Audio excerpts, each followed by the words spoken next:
গণভোটের কোনো মার্কা নেই। আমার নিজের মনের ভেতর, হৃদয়ের গভীরে গণভোটের একটা মার্কা আছে।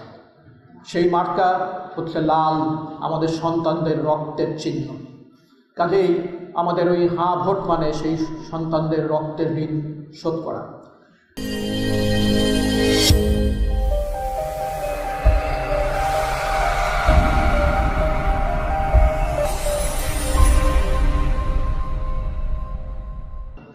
আমি ভোট থেকে জীবনের বেশিরভাগটাই আমি দূরেই থেকেছি আর কি। আর বিগত 16 বছরে তো ভোট দেওয়ার কোনো সুযোগই ছিল না, তো ভোটের ব্যাপারটা আমি অনেকটা ভুলতে বসেছি। তো ব্যক্তিগতভাবে শুধু এটুকু আমি এখানে বলতে চাই যে প্রবাবলি যদি গণভোট এবং সেখানে হায়ের অপশানটা না থাকতো, আমি যে খুব ভোট দেওয়ার ব্যাপারে আগ্রহী হতাম তা না। আমি ভোট দিতে যাব প্রধানত গণভোটে হাঁ ভোটটি দিতেই যাব, এবং সেই সাথে বলি যে কেন যাব এই কারণে আমি মনে করি এটা রক্তের ঋণ। আমাদের হাজারো সন্তানের যে রক্ত, যেই রক্ত আজকে নতুন বাংলাদেশ তৈরি করার একটা সুযোগ আমাদের সামনে এনে দিয়েছে, the list we can do, তাদের কথা স্মরণ করে সবচেয়ে কম আমরা যেটুকু করতে পারি সেটা হচ্ছে গণভোটে যে একটা হাঁ ভোট দিয়ে আসে। যত রকমের কথাই হোক না কেন, আসলে আমরা যদি 24শে জুলাই আগস্টের কথা স্মরণ করি, তাহলে এটাকে সামনে নিয়ে যাওয়ার জন্য সবচেয়ে গুরুত্বপূর্ণ জায়গাটাই হচ্ছে এই গণভোটের প্রশ্ন। গণভোটের কোনো মার্কা নেই। আমার নিজের মনের ভেতর, হৃদয়ের গভীরে গণভোটের একটা মার্কা আছে। সেই মার্কা হচ্ছে লাল, আমাদের সন্তানদের রক্তের চিহ্ন। কাজেই আমাদের ওই হাঁ ভোট মানে সেই সন্তানদের রক্তের ঋণ শোধ করা। আমি এখানে শহীদ সাকিব আঞ্জুমের পিতাকে দেখতে পাচ্ছি। ওনাকে আমি যখনই দেখি, এর আগেও দু একটা অনুষ্ঠানে দেখি, তখনই আমার সেই দিন সাকিব আঞ্জুমের কথা মনে হয়। বেলা 11টার রেড গেটে হাজারো জনতা, একটি ছেলে এসে আমার হাতটা আঁকড়ে ধরে বলল, স্যার আমি প্রত্যেক দিন থাকি, আপনাকে দেখি, আমার নাম সাকিব আঞ্জুম। একটার দিকে যখন আমরা আমাদের সাহেব বাজারের দিকে চলা শুরু করি, যখন গুলি শুরু হয়, তখন সাকিব আঞ্জুমের থেকে আমাদের দূরত্ব, আমাদের রেজিস্ট্রার সাহেব ওখানে ছিলেন, আমি বারবারই বলি 50 গজ না, হি ওয়াজ শট ইন দ্য শোল্ডার। এবং বাড়ি ফিরে আসার পর আমরা যখন বেলা 3টা সাড়ে 3টার দিকে আবারও শাহ মখদুম কলেজের দিকে যাত্রা শুরু করি, আমরা শুনতে পেয়েছিলাম যে ওখানে আমাদের একজন শহীদ তখনও ওখানে আছে। কিছু দূর যাওয়ার পরে একটা ভ্যানে চাটাইয়ে ঢাকা,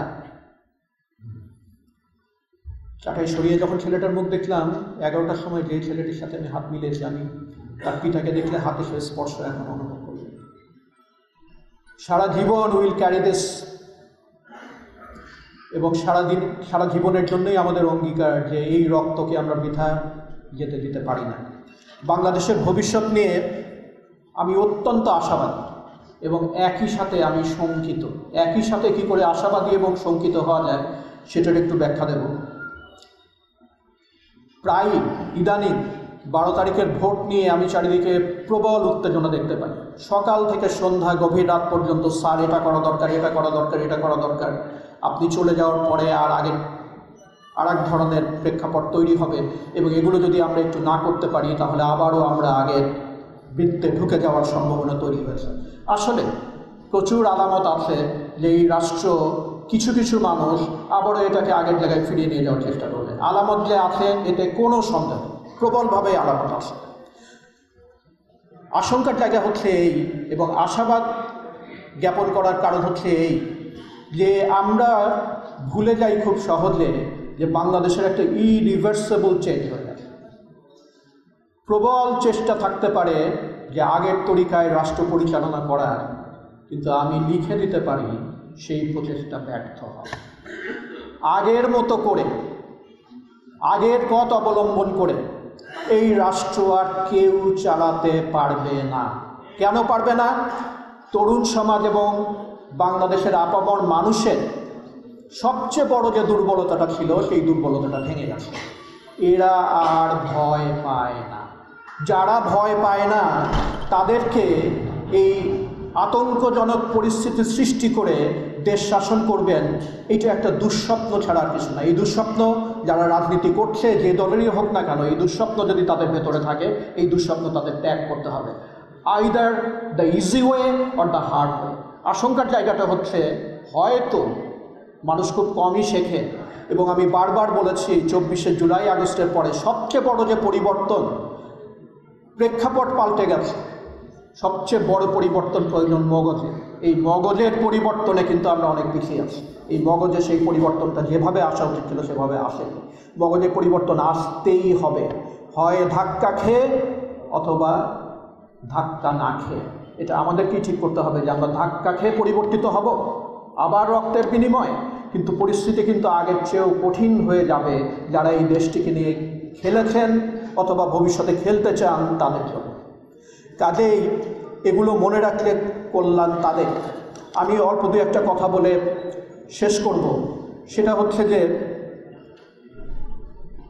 লাগামহীন ক্ষমতা চর্চা বাংলাদেশে আর চলবে না।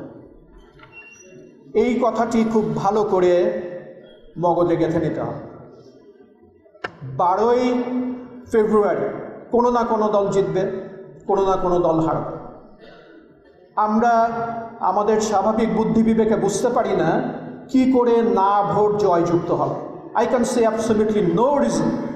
কোনো বিবেক সম্পন্ন মানুষদের নায়ে ভোট দিতে পারে, আমি কোনো রিজন দেখি না। At the same time I feel it very strongly যে একটা স্ট্রং আন্ডার কারেন্ট আছে যে কোনোভাবে নাকে পুশ করা যায় কিনা। কারণ যাদের ক্ষমতার লোভ তাদের সেই জায়গাতে কিন্তু টান পড়েছে। তো সেই টান পড়ার জায়গা থেকে যদি না জয়যুক্ত হয়, যদি না জয়যুক্ত হয় তাহলে কি হবে? হ্যাঁ জয়যুক্ত হলে যে ঘটনাগুলো ঘটত, না জয়যুক্ত হলেও ঠিক সেই ঘটনাই ঘটবে, মাইন্ড ইট। কিন্তু একটা কঠিন রাস্তার ভিতর দিয়ে সেই ঘটনাই ঘটবে। এখন আমাদের যারা রাজনীতি করেন এবং যারা ক্ষমতার স্বপ্নে বিভোর, তারা কি কঠিন রাস্তাটা বেছে নেবেন, নাকি একটা সহনীয় পর্যায়ে সত্যিকার অর্থে রাষ্ট্রের মালিকানা জনগণের কাছে ফিরিয়ে দেবেন? এই সিদ্ধান্ত তাদের নিতে হবে। কাজেই যারা উপরে একরকম বলছেন, ভেতরে আবার নায়ের একটা সর্পিল গতি চালাচ্ছেন, কাজটা মোটেই ভালো হচ্ছে না। আমরা রাজনীতির মানুষ নই, কিন্তু এইটা যে ভালো হচ্ছে না এটা যদি না বোঝেন তাহলে হাড়ে হাড়ে বুঝবেন। আমরা চাই না কাউকে আবার হাড়ে হাড়ে বুঝতে হোক। তো আমি এই কথাগুলোই বলতে চাচ্ছিলাম। এবং আমাদের তরুণরা তারা নিশ্চিত করেছে, তারা জানেও না নিশ্চিত করেছে। 18 তারিখে 18 তারিখে আমি ঢাকায় ছিলাম, আমি তখন ফিরে আসি জুলাইয়ে। আমাদের ইউনিভার্সিটির ছেলেরা আমার কাছে এসে কেউ কেউ বলছিল, স্যার আমরা কি হেরে গেলাম?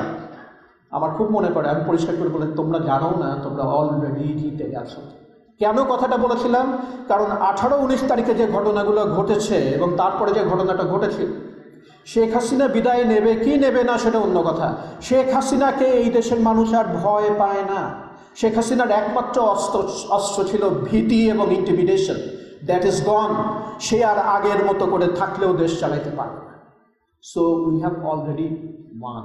আমার ভিতরে কোনো দ্বিধা ছিল না যে এই দেশের মানুষ অলরেডি জিতে গেছে। এখনও যারা ধামা ধরে আছে, আর খুব বেশি দিন ধামা ধরে তারা চালাতে পারবে না। And that happen. তার কারণ আসলে দেওয়ালের লেখন পড়া যায়। দেওয়ালের লিখন বলছে বাংলাদেশ হায়ের জন্য তৈরি। রাজনীতি যারা করেন তারা যদি হায়ের জন্য তৈরি না হবেন ওই যেটা বললাম হার্ড ওয়েতে হবেন, যেটা আমরা কেউ চাই না। তো আমি আমার কথা এখানে শেষ করছি। এবং এই যে উদ্যোগ, আরেকটা কথা বলে আমি ফিল করছি যে বলে নেওয়া দরকার, 10 দিন মোটেই কম দিন নয়, ইভেন 5 দিনও কম দিন নয়। আমাদের যে কথাগুলো বলা দরকার সেই কথা বলার এখনই সময়, আজকেই সময়। এবং এই কয়েকটা দিনও যদি আমরা কাজে লাগাই, I can't see any reason যে না জয়যুক্ত হবে। গণভোট যে সুযোগ করে দিয়েছে, এটাই সবচেয়ে বড় সুযোগ। XYZ কে ক্ষমতায় আসবে তারাই বুঝবে। ক্ষমতার ওই মজা কিন্তু আর নেই। যারা ক্ষমতায় আসতে চান, এখানে অনেক মিল্ক অ্যান্ড হানি আছে। সরি, মিল্ক এবং হানি দুটোই অনেক নেমে গেছে। বহু যন্ত্রণা নিতে হবে এবং যন্ত্রণা না নিতে পারলে থাকতে পারবেন না। সো গণভোটে হ্যাঁ জয়যুক্ত হবে। আমরা সবাই হায়ের জন্য কাজ করব। হায়ের জন্য কাজ করব শুধুমাত্র এই কারণে যে যুক্তি এবং বিবেকের দাবি হায়ের বিপক্ষে যাওয়ার আসলে কোনো ন্যায়সঙ্গত যৌক্তিক মানুষের সুযোগটাই নাই। আমরা নিশ্চয়ই এই সুযোগটা নেব ইনশাল্লাহ।